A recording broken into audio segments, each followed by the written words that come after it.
Hi, welcome to Colney Mill, the home of Everhot Cookers. If you're watching this film, you're probably the proud new owner of an Everhot cooker. And today we're going to take you through the basic operating principles of the cooker, show you how to get started, up and running and get cooking.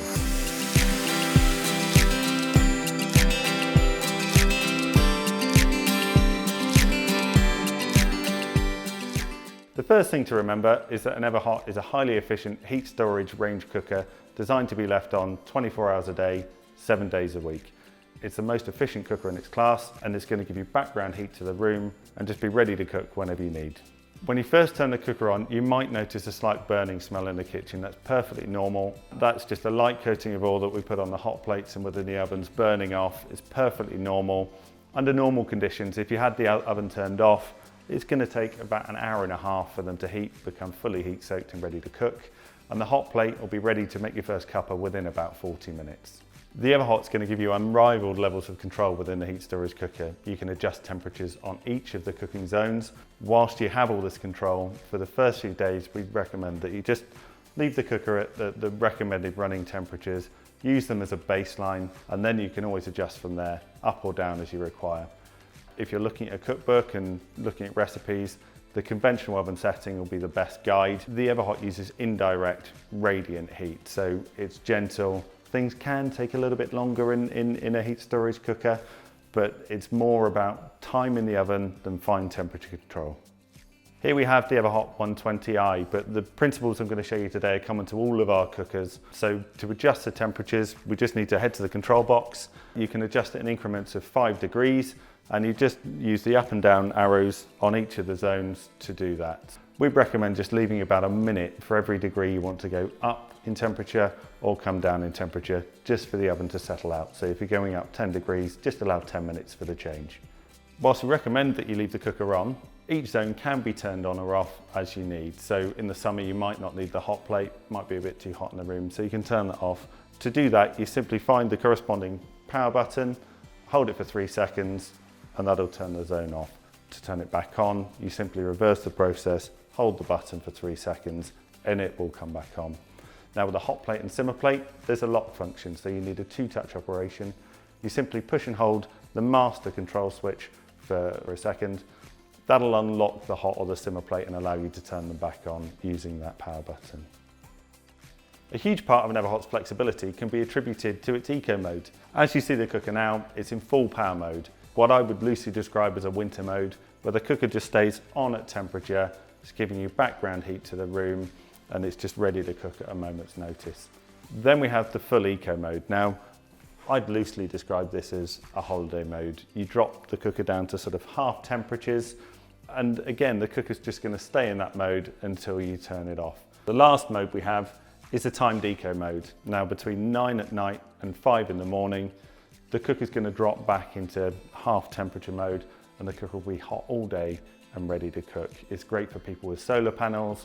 It's great in spring, summer and autumn, where you don't need the heat in the kitchen overnight. The times can be adjusted and all of the settings can be changed, and more details are going to be on another video and within the manual. That timed eco mode also saves you about 15% of your running costs. One of my favourite things about an Everhot is that every Everhot has got a powerful 2.4 kilowatt grill nestled in the top of the top oven, and it's really simple to operate. You just push and hold the grill button for 3 seconds and you'll turn the grill on. You'll now see that the top oven temperature control displays a timer, and that just means that you can't forget to turn the grill off and just have everything overheat. You can increase or decrease the time simply by using the up and down arrows to a maximum of 30 minutes. There isn't any temperature control on the grill, so it's really important where you put your food in the oven. If you're doing something that needs a lot of heat, like you want some crispy bacon, use the top of the oven. If you're cooking fish or something a little bit more delicate, just drop it down and it's going to come out beautifully. We'd also recommend that you grill with the door shut. We've just talked about the importance of oven placement while talking about the grill, and the same's true for everyday cooking. The main heat source in all of the Everhot ovens is at the base. That's where the element lives, which is perfect if you want to cook quiches, flans, pies, and don't want to blind bake. You'll never have a soggy bottom again. But it does run against conventional wisdom that the top of the oven is the hottest part. on Everhot Cooker, you'll find that lower down in the oven is where things are going to brown and crisp. Well worth remembering when you're cooking. Now moving on to the hot plate and the induction hob. Every cooker is going to come with a hot plate and a simmer plate in some configuration. Here we've got the split hot plate with hot plate on the left-hand side, simmer plate on the right. There's always a lot of discussion on the forum and on the groups about which pan to use. Now, it's very simple really. We'd recommend you use a stainless steel or a cast iron pan with a nice thick flat base. Stainless steel and cast will work on both the hot plate and the induction hob, no problem at all. Aluminium or copper pans with a ferrous metal insert, they will work on the induction hob, but we recommend you don't use them. They can stress the hob and just decrease its lifespan. The other thing to watch for is pans like this with a dimpled base. We recommend you avoid using these on the induction hob. Again, they just can cause stress for the hob and just decrease its lifespan. So stainless steel, cast iron, a nice flat base. Another popular topic of conversation on the forums is cleaning. It's a new cooker. It's your pride and joy. You want to keep it looking as nice as you can. So with your cooker, you get a welcome pack. So let's take a look through. In your welcome pack, you're going to find a couple of cleaners. There's a Barkeeper's Friend stainless steel cleaner and an Everhot stainless steel cleaner as well.